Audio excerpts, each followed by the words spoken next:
Praise the lord. Good morning. బాగున్నారండి? ప్రభునందు అత్యంత ప్రియులైనటువంటి యొక్క దేవుని ప్రజలైన మీకు నా యొక్క శుభములు తెలియజేస్తూ ఉన్నాను.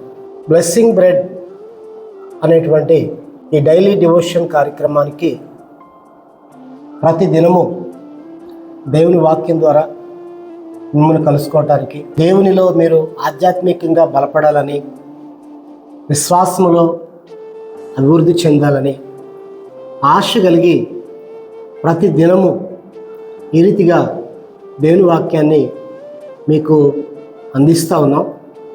దయచేసి మీరు శ్రద్ధ కలిగి విని ఆశీర్వాదం పొందాలని, అనేక మందికి ఒక వీడియోస్ మీరు షేర్ చేయాలని ప్రభుపేట నేను మిమ్మల్ని కోరుతూ ఉన్నాను. ఒక చిన్న ప్రార్థన చేసుకొని దేవుని సన్నిధిలో ఈరోజు వాక్యాన్ని విందాం. పరిశుద్ధుడైన తండ్రి, ప్రేమ నమ్మకం కలిగిన దేవ, జీవాధిపతిమైన ప్రభువ, జీవం కలిగిన తండ్రి, మీకు స్తోత్రములు. మీ ఘనమైన నామాన్ని బట్టి, పరిశుద్ధ నామాన్ని బట్టి, పూజింపదగిన నామాన్ని బట్టి, శక్తివంతమైన గొప్ప నామాన్ని బట్టి వందనాలు, స్తోత్రాలు చెల్లిస్తూ వస్తున్నాం. ఈ యొక్క ఉదయకాల సమయంలో మీ ప్రజలతో కలిసి రీతిగా దేవా, మీ వాక్యాన్ని ధ్యానించుకోవడానికి ఇచ్చిన కృపను బట్టి వందనాలు దేవా. ప్రతి దినము దేవుని వాక్యం విని ఆధ్యాత్మికంగా బలపడుతూ, రక్షణలో ప్రభు వర్ధిల్లుతూ, దేవుని కొరకు ఆసక్తి కలిగి బ్రతికేవారిగా నీ ప్రజలు మీరు సిద్ధపరచండి. ఈరోజు కూడా ప్రభువా, మీ కృప, మీ కనికరం మాకు దయచేసి మీ వాక్యం మాకు దయచేయండి. మీరు మాతో మాట్లాడండి, మమ్మల్ని బలపరచండి. ఈ సమయం అందరికీ దీవెనకరంగా, ఆశీర్వాదకరంగా ఉంచమని కోరుకుంటూ యేసు ప్రభు నామములో ప్రార్థించి వేడుకొనుచున్నాం తండ్రి, ఆమేన్. కీర్తన గ్రంథం 61వ అధ్యాయం మొదటి 3 వచనాలు. దేవా, నా మొర్ర ఆలకింపుము, నా ప్రార్థనకు చెవియొగ్గుము. నా ప్రాణము తల్లడిల్లగా బూదిగంతముల నుండి నీకు మొరపెట్టుచున్నాను. నేను ఎక్కలేనంత ఎత్తైన కొండపైకి నన్ను ఎక్కించుము. నీవు నాకు ఆశ్రయముగా నుంటివి, శత్రువుల ఎదుట బలమైన కోటగా ఉంటివి.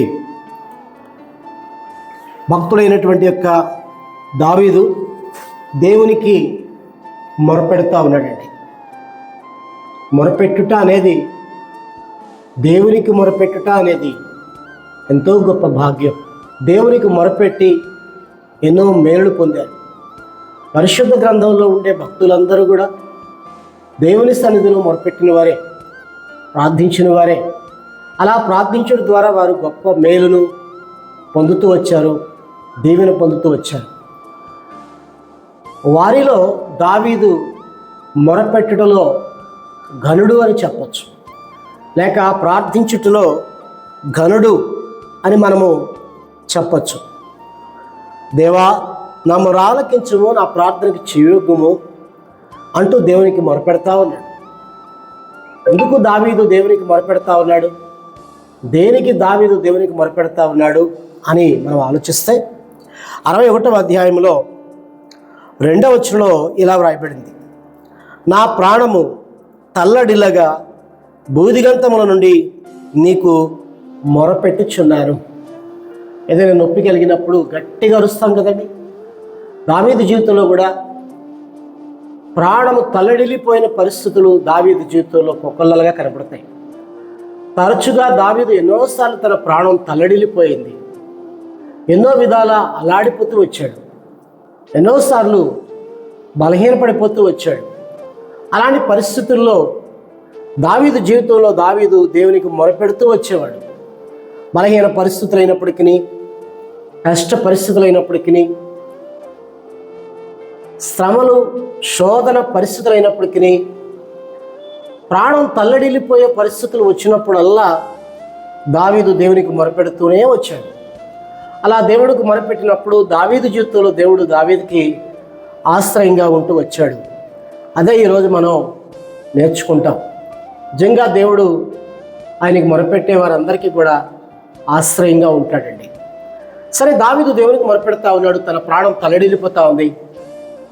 తన పరిస్థితులన్నీ కూడా మారిపోతున్నప్పుడు తనకి ఏం చేయాలో తోచినప్పుడు, ఎటు పోవాలో అర్థం కానప్పుడు, ఎవరూ సహాయం చేయనప్పుడు, ఏ విధమైనటువంటి యొక్క సహకారం లేనప్పుడు, పరిస్థితులన్నీ కూడా తన చుట్టూ బిగిసిపోతూ ఉన్నప్పుడు తన ప్రాణం అల్లాడిపోతూ వచ్చేది.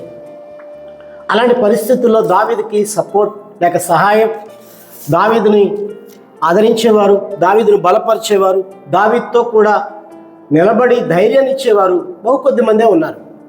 కొన్నిసార్లు దావీదు ఒంటరిగానే తన ప్రాణం తలడిల్లిపోయిన పరిస్థితుల్లో జీవిస్తూ వచ్చాడు.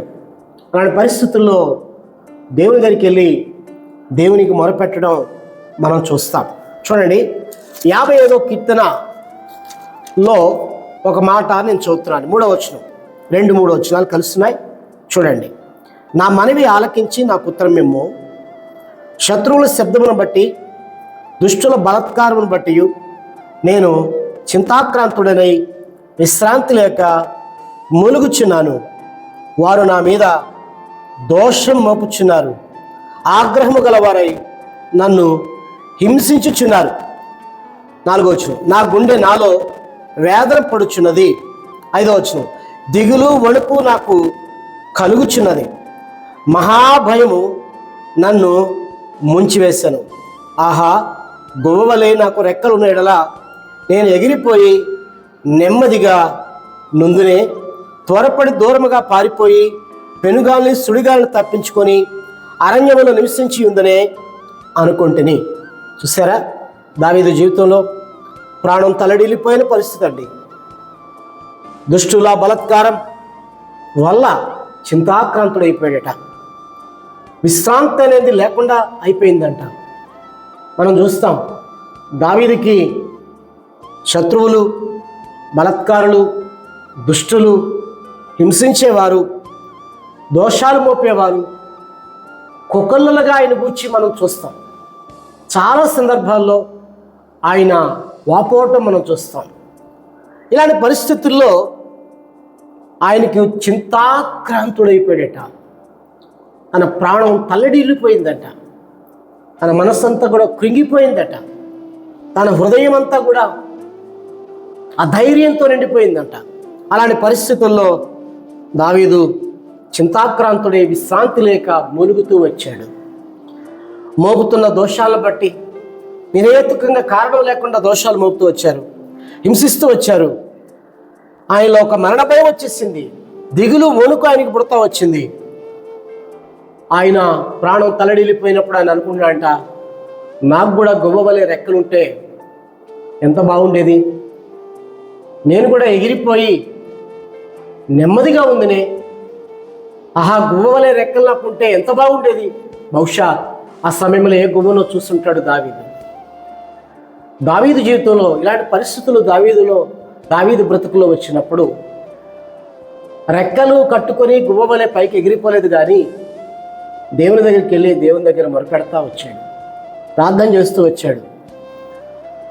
అగాధ పరిస్థితుల్లో, కన్నీళ్ళ పరిస్థితుల్లో, ఆపత్కాల పరిస్థితుల్లో దేవుణ్ణి ఆధారంగా చేసుకుంటూ దేవునికి మొరపెడతా వచ్చాడు. దేవుని సహాయాన్ని కోరుకుంటూ వచ్చాడండి. దేవునికి విజ్ఞాపనం చేస్తూ వచ్చాడు. ప్రియులారా, నీ జీవితంలో కూడా, నీ బ్రతుకులో కూడా నీ ప్రాణం అల్లాడిపోతుందా? నీ ప్రాణం తల్లడిల్లిపోతుందా? నీ ప్రాణం కృంగిపోతుందా? నీ ప్రాణం దిగులు చేత, విచారం చేత, చింత చేత, విశ్రాంతి లేక అలసిపోయిన వ్యక్తిగా, మూలుగుతూ ఉన్న వ్యక్తిగా, నెమ్మది లేని వ్యక్తిగా, నీ బ్రతుకులో వస్తున్న కష్టాలు, శ్రమలకు సమాధానం దొరకని పరిస్థితుల్లో నీ హృదయం అంతా కూడా వ్యాధులతో నిండిపోయిందేమో. అయితే దేవుడు నీతో మాట్లాడుతూ ఉన్నాడు. నీ జీవితంలో కూడా నువ్వు మొరపెట్టడం అలవర్చుకో, ప్రార్థన చేయటం దేవుని దగ్గర ప్రారంభించు, దేవుని సన్నిధిలో దేవునితో మాట్లాడటం ప్రారంభించు. మన సమస్యలన్నిటికీ పరిష్కారం దేవుని దగ్గర మొరపెట్టినప్పుడు మాత్రమే మనకు పరిష్కారం దొరుకుతుందండి. ఈనాడు ఎంతోమంది మొరపెట్టే విషయంలో విశ్వాసం లేక, దేవుడు ఆలకిస్తాడో ఆలకించడో అనేటువంటి యొక్క నమ్మిక లేక, ఆ దేవుని పట్ల సరైన అవగాహన లేక, ఎంతోమంది మొరపెట్టలేక దిగులు, చింత, విచారంతోనే వారి జీవితాలు కొనసాగుతూ ఉన్నాయి. దేవుడు ఈరోజు నీకు చెప్తా ఉన్నాడు, నీ మొర విని నీకు ఆశ్రయాన్ని ఇచ్చే దేవుడు అండి. నీ మొర విని నిన్ను కరుణించే దేవుడు, నీ మొర విని నీకు ఆధారంగా ఉండే యేసు ప్రభు అండి. నిన్ను కనికరించి నీ ఎడల కృప చూపే దేవుడు. కష్టాల్లో కూడా శ్రమల్లో కూడా తప్పించుకొని మార్గాన్ని చూపగలిగినటువంటి యొక్క ఏకైక దేవుడు యేసు ప్రభు. నువ్వు నమ్ముకున్న దేవుడు బలహీనుడు కాడు, శక్తి లేనివాడు కాడు. కాబట్టి ఈ విషయాన్ని నువ్వు గ్రహించి గుర్తించి నువ్వు దేవుని ఎడల విశ్వాసం కలిగినప్పుడు, నీ జీవితంలో మొరపెట్టినప్పుడు, దేవుణ్ణి ఆశ్రయించినప్పుడు, దేవునికి ప్రార్థించినప్పుడు దేవుడు తప్పగా నిన్ను ఆదుకుంటాడు. ఎత్తైన కొండపైకి, ఎక్కలేనంత ఎత్తైన పర్వతం మీదకి దేవుడు నిన్ను ఎక్కించేవాడు. ప్రార్థించినప్పుడు నీ ప్రతి పరిస్థితి నుంచి నిన్ను విడిపించేవాడు. నీ ప్రతి సమస్య తీసివేసేవాడు. నీకు సమాధానము ఇవ్వగలిగినవాడు. నీకు క్షేమాన్ని ఇచ్చి, సమాధానం ఇచ్చి, సంతోషాన్ని ఇచ్చి, సంతృప్తినిచ్చి దేవుడు నీకు తన యొక్క సమాధానాన్ని, తన చిత్తాన్ని బయలుపరుస్తాడు. కనుక ఎత్తైన కొండపైకి అంటే దాని అర్థం ఏంటంటే, ఎవరు నీకు కీడు చేయని పరిస్థితిలోనికి దేవుడు నిన్ను సేఫ్ ప్లేస్లో ఉంచుతాడు. నిన్ను దేవుడు కనికరిస్తాడు. ఉన్నత స్థితిలోనికి దేవుడు నిన్ను తీసుకుని వెళ్తాడు. నిత్య ఆశ్రయదుర్గంగా ఉండి దేవుడు నిన్ను కరుణిస్తాడు. ఎందుకు మరి మనుషుల దగ్గరికి వెళతావు? ఎందుకు నీ బలాన్ని ఆశ్రయిస్తావు? ఎందుకు కులాన్ని ఆశ్రయిస్తావు? ఎందుకు నీకున్న జ్ఞానాన్ని ఆశ్రయిస్తావు? ఎందుకు లోకంలో ఉన్న డబ్బు ధనాన్ని ఆశ్రయిస్తావు? దేవుని దగ్గర ప్రార్థించు. దేవుడు నీకు ఆశ్రయంగా ఉంటాడు, నిత్యాశ్రయ దుర్గంగా ఉంటాడు.